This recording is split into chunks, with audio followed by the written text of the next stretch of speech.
Namaste, namaste, my baby. Hello and welcome to the Creepily Accurate Astrology Podcast. I am your host and professional astrologist, Crystal Jackson. As you know, there is one thing creepier than a peeping Tom, and that, my friend, is the accuracy of astrology. Yes, I said it. Astrology is a powerful tool for self-improvement, though, guys, and this leads to a higher vibration, and that's what we are all about here on this podcast. So, whether you're a beginner, a seasoned professional, or just checking in to learn more about yourself through astrology, I can promise you won't be disappointed. So stick with me, and remember, baby, your energy is valuable. Protect it like the Secret Service protects the president, but maybe not like they did JFK. Namaste. A rich man's world. I have turned the soul of this beautiful land, but that beauty a rich man's world. I have turned the soul of this beautiful land, but a rich man's world. I have turned the soul of this. Namaste, namaste, my baby. Welcome back to the collective. Again, this is your host, Crystal. This is my third episode, and we are going to talk about the Pisces today. The episode is entitled The Dreamy Mystic. And before we jump 100% in, I just want to say,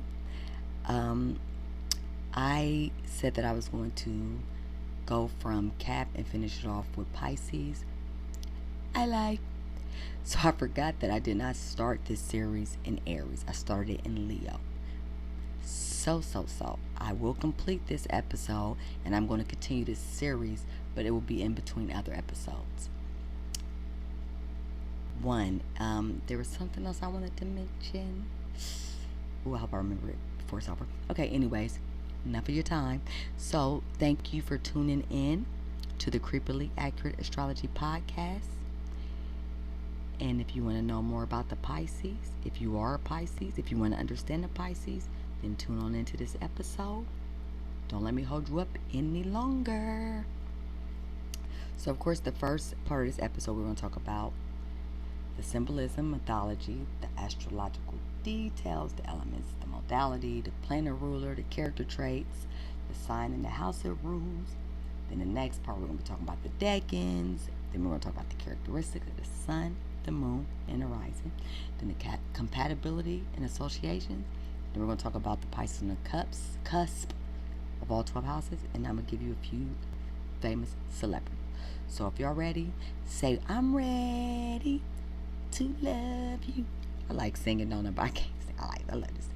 No, let's get in it. Before we do y'all hear that? Y'all feel that? Yeah, that's them positive vibes I just sent your way.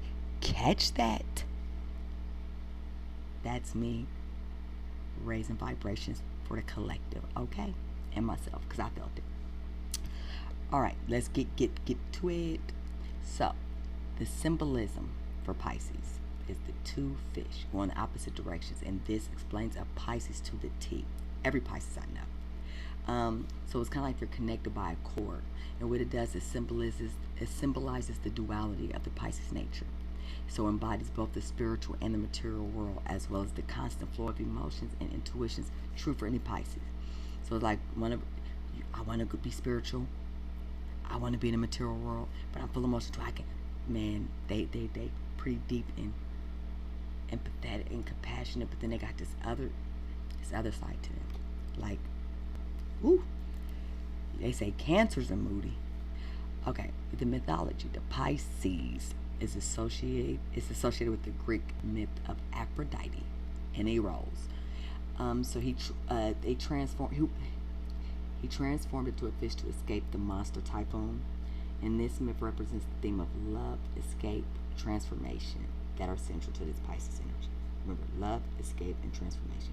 That is the thing about Pisces too. They have a big escapism personality, even if it's just escaping from the real world in your thoughts.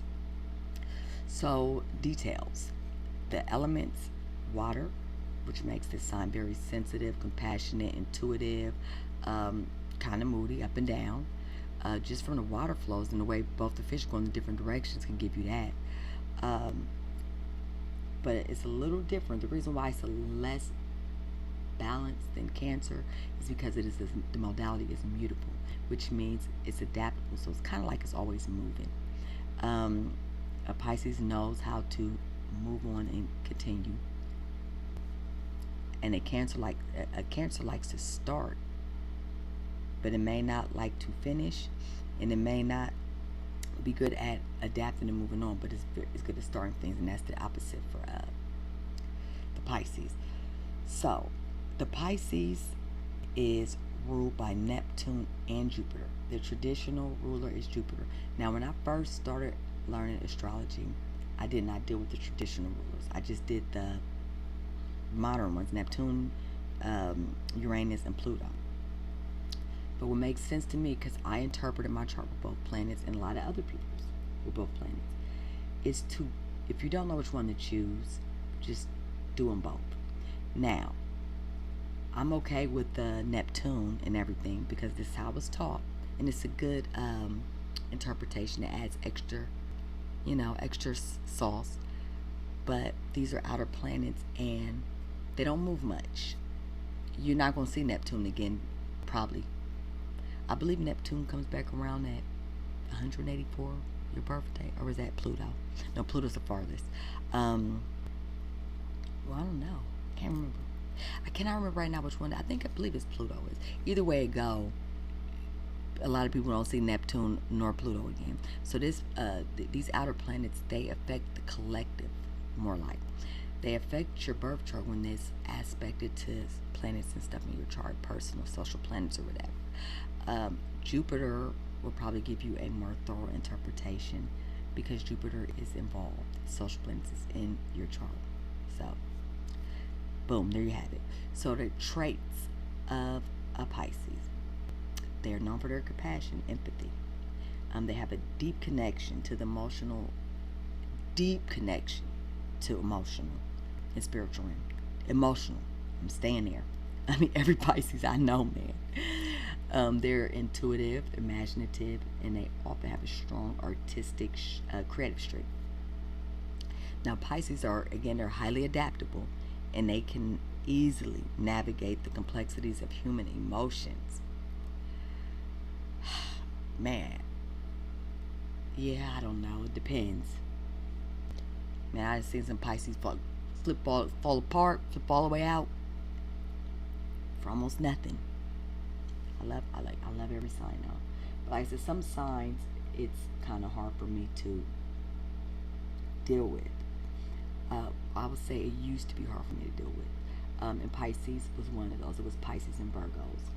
I am all fire. I mean, all fire. My sun, my moon, and my rising. So I'm emotionally fired up. My personality is fired up. The way I come out to the world is fired up. So fire and water together, I'm too hot. I'm moving too much for the water. Water wants to put me, I want to slow down. No, almost, I gotta go, So the water's always trying to put me out. And it's just, But because I understand astrology now, I already know what it is when I meet a Pisces. I already know. Turned down for what?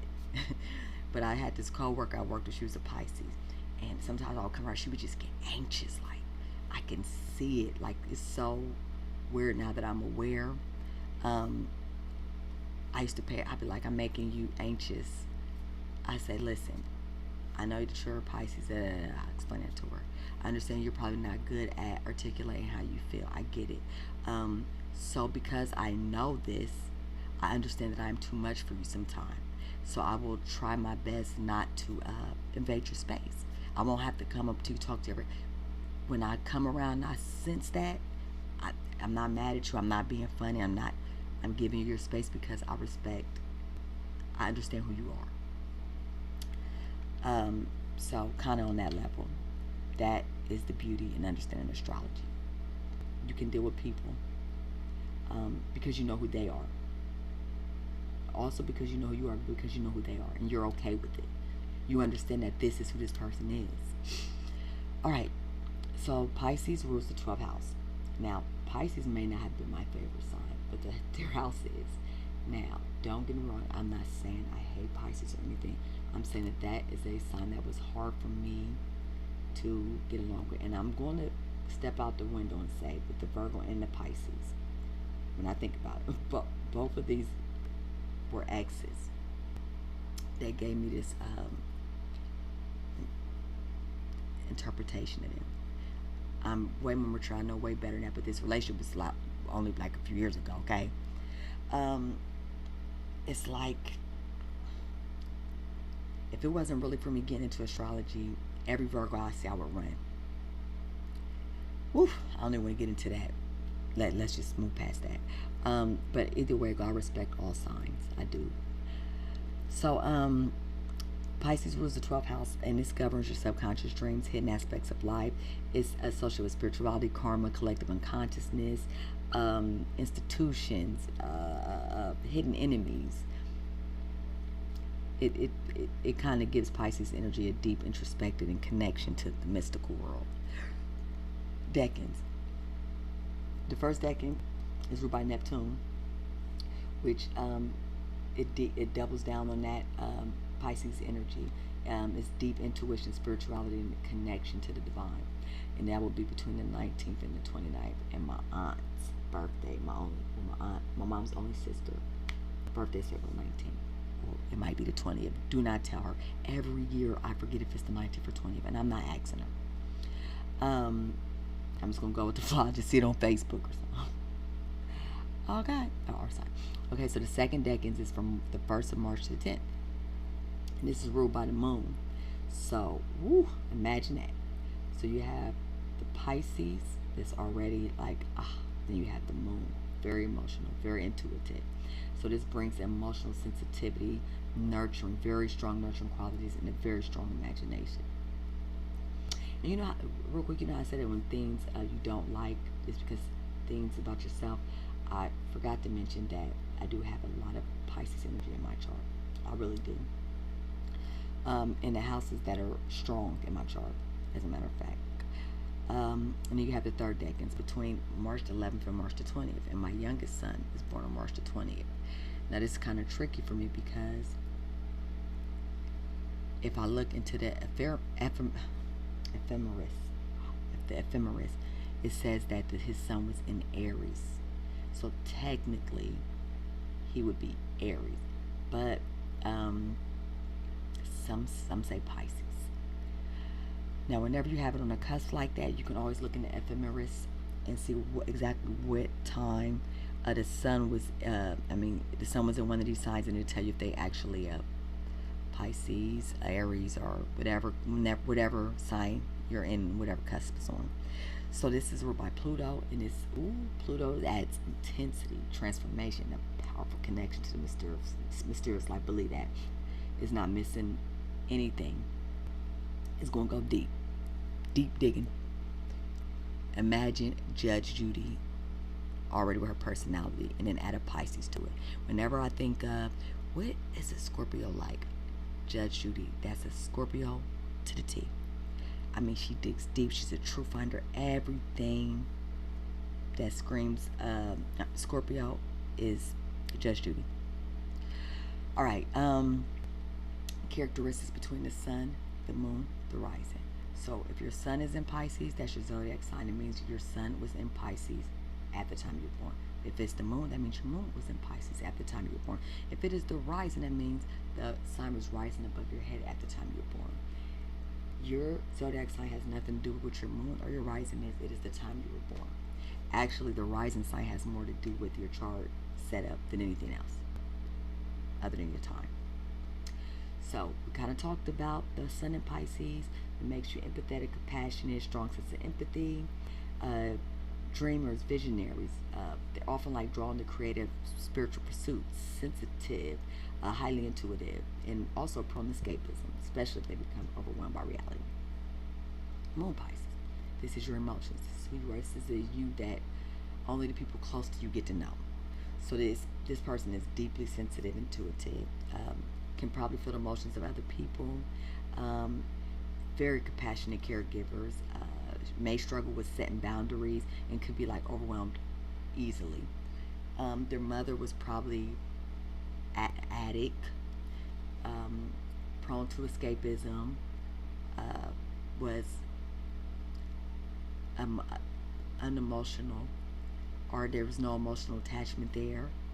Could have been far away, could have been in jail, institutions, very spiritual, mental institution, jail. I think I already said that. The rising sign. You know, I keep saying the moon, but I keep forgetting, guys. The sun represents who your father is too. I'll keep that in mind next time. Not who your father is in general, but how you experience your father, and sometimes, and also like how he worked or what was important to him in life, or what was or what is. Sorry, my father's passed. I don't mean everybody else's. The rising, again, that's how you present yourself to the world. The mass you create unintentionally, but this is how you deal with and cope with the world. So this person is going to project the image of gentleness, compassion, dreamy. They'll be seen as empathetic, understanding, and they also have a natural ability to connect with people on a deep emotional level. This will give them a strong sense of creativity and a spiritual presence. I don't know if I was really mentioning that Pisces is also creativity. Period. Hands down. Imagination and creativity. I got to stress that. And music. And they say actors and stuff because it's illusions. It's also illusions, delusions. Okay, it's Neptune. That's what I was thinking. So Neptune is the farthest away, right? It's real far away. You cannot see the planets with your eye. Past Saturn. This is what makes them generational planets. So, because Neptune is so far away, think of it like this. You could be misled. You know, like you can see somebody from far back, you'd be like, oh, they look good. And then the farther they get up, you're like, oh, whoa, hold on. It's kind of how Neptune works, you know. The farther away, the more delusional you can become. See things that's not there, romanticize things, just a lot of delusion and escapism. And that's kind of what actors do. They're not being themselves. They're acting like someone else. So, this takes a lot of imagination to act. I could have been an actor. No, I'm just kidding. I never want to go to Hollywood. Never want to be an actor. Okay, so let's talk about the compatibility and associations. Did we already talk about? Yeah, I already talked about the rising. So, they're most compatible with water signs, Cancer and Scorpio. And then earth signs, Taurus, Capricorn, and Virgo. This provides the grounded and emotional support that they need, just like with, what was I talking about? The other earth sign when I was talking about Capricorn. So, Pisces is in detriment in Virgo, meaning it struggles to express itself naturally in this sign. And so it's like a challenge between practicality and focus. Virgo's plays, and it's funny that they would be opposite in detriment, right? In these two signs. Why didn't I notice that? Virgo is very practical, analytical, detailed, focused, and Pisces is the complete opposite. And actually, I know I got a lot of Pisces energy in my chart because my South Node is in Pisces. My North Node is in Virgo, which means in my past life I had that Pisces energy, and it's something that I'm comfortable with, and I might go back to out of habit, and I need to get more into my Virgo energy, which I am bodying at this point. I am embodying this energy. That is how you pat yourself on the back, my friends. You talk about somebody that came from playing by my own rules. It's always my imagination bigger than I don't know what, to actually have an order, a practical approach to things, learning how to be more practical as opposed to having my head in the clouds. Now don't get me wrong, I love to put my head back in the clouds, but I gotta put some action to it. So it's about finding the balance. Okay.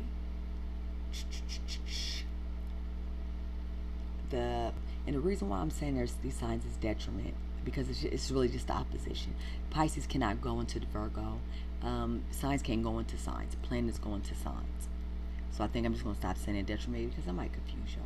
Now, um, the planet that rules Pisces will be detriment in Virgo and vice versa. So now this is the opposition. That's what I should just say. Pisces and Virgo in the chart is going to always be opposite each other. And you always have to find out about there's going to be an imbalance and tension, especially when it's two planets. So the highlight of this would be the balance between dreams and reality, like I was just saying. The opposition always creates a dynamic tension, but once you understand it, it does lead to growth big time. And understanding is just actually finding the balance between the two, just depending on what planets is there, what house is in, bam, what elements is involved with the planets, la da da da da da da da. All right, the cusp. 12 houses, 12 parts of your life. The parts never change. They always mean the same, but depending on what sign is on the cusp, it gives it a certain type of energy, plus the planets. But when you talk about planets, baby, we just talk about signs. Just signs, general, no aspects, no nothing. So this is a general breakdown of if you have Pisces on the first, second, all the way up to the 12th house cusp. So, the first house, self, individuality, what you look like. This would make you sensitive, compassionate. You have a compassionate approach to self-expression and your personal identity. Second house, this is your finances, your values, not just monetary finances. This is what you value, including yourself. You'll be very intuitive and you'll have a dreamy approach to finances and material possessions. Probably giving away money or lying, not lying, no, I'm sorry. Misrepresenting your finances, or somebody could be misrepresenting their finances to you. Because you could be trickery, or that person can, you could be trickery or tricked, put it that way. Third house, communication, siblings, short trips, the way you think, thought process. This would make you imaginative and probably very empathetic in communications and learning. Fourth house is your house. My house. It's a very, very, very fine house. It's this will make you deeply emotional, and it'll give you a spiritual connection to the home and your family. The fifth house is the creativity, romantic, self-expression, children, creative and romantic, and you will have a strong desire for emotional connection and love and art. Very creative, I'm sure. Big imagination. The sixth house is it's our routine, health, employment, how we're employed, pets. So you will be very compassionate and service orientated in your work and your daily routines. Oh, daily routines, I believe I said that. Your seventh house, relationships, partnerships, contracts, business. You'll be empathetic and idealistic in partnerships and relationships.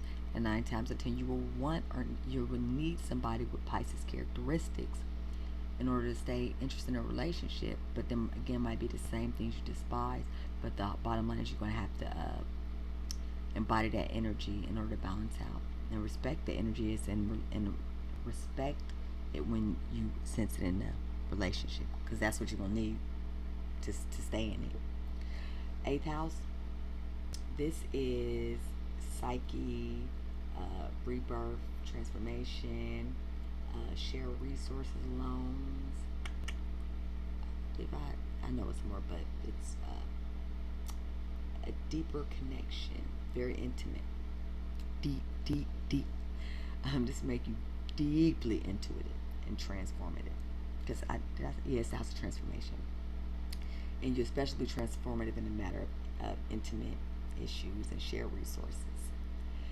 Ninth house would be higher learning, spirituality, foreign places, publications, learning. This will make you spiritual and philosophical. It'll give you a genius-like approach to higher learning and traveling, or philosophical approach, should I say. 10th house, career, public image, the way others see you. This would make you dreamy and a visionary in career and public life. You'd probably be drawn to artistic or healing professionals, acting, music, something like that. 11th house, groups, social groups, humanitarian, aspirations, gains. You'll be idealistic and compassionate with your friends and in group associations. Probably have a real deep connection to your aspirations. 12th house. This is the house that Pisces rules. So you have a profound spiritual. No, you'll be profoundly spiritual, and you'll have a strong connection to the subconscious mind and the mystical. Simply put, probably deal with escapism. Probably do a lot of isolation, self-servitude. Probably real deep, real spiritual, real creative. And let's go ahead and conclude this with some famous Pisces. Of course, Albert Einstein, Sun, Pisces, and Rihanna. Then we got Moon, celebrities, Elizabeth Taylor and Kurt Cobain. And then we got some rising celebrities, Pisces, Audrey Hepburn and Justin Bieber. And that concludes the Pisces episode. So again, like I explained before, I'm not going to roll right in the next episode with the Aries. I will finish this series. I was under the impression that I don't know why I forgot I started at Leo. See, last year was my birthday, and I've been working on the podcast in the background. It was my birthday. It's like, you know what? It's my birthday. I'm just going to start recording. I'm just going to jump right in. And that's usually how I do things anyway. So, yeah. And I didn't want to just leave y'all hanging with Sagittarius. So my plan was to finish the series. But when I realized after this episode, I didn't even start at the right spot. So I'm still going to record Aries, Taurus, Gemini, Cancer, 4 more to go. But again, they'll be in between other episodes. So you might want to subscribe to keep up. And also, guys, thank you so much for joining me today on this creepily accurate astrology podcast. Seriously, I hope that Pisces inspired you to embrace your intuition, your creativity, and your passion. Remember, my Pisces, whether you're a Pisces or have Pisces energy strong in your chart, the traits that I was talking about, it's going to guide you in understanding your emotions, dream, spiritual path. And if this can't guide you, I can take your chart and guide you. No, seriously, I will be doing some chart interpretations and breakdowns soon. Not now, but I'm thinking I'll start in September once the children of the world go back to school. The older my 13-year-old get, she's like Benjamin Button. I feel like she's getting younger, so it'll give me a little more time when she go to school. So I think in September I'll start doing charts. I think I'll explain it when I get there. I don't want to jump ahead. All right, so make sure you subscribe. Make sure you subscribe to this podcast so you won't miss another episode in the future. Please, guys, don't forget to go check out Creations by Us. Even if you're just going to go check it out, make sure to subscribe. I'm working on some great newsletters, some prominent information, facts, humor. We're going to kick it the rest of this year and then next year and then next year and next. Just work with me, you hear me? All right, there we go. Now, we are doing a 30% off all the way up until August the 31st. After that, I go back up to down to 20%. It was 20%.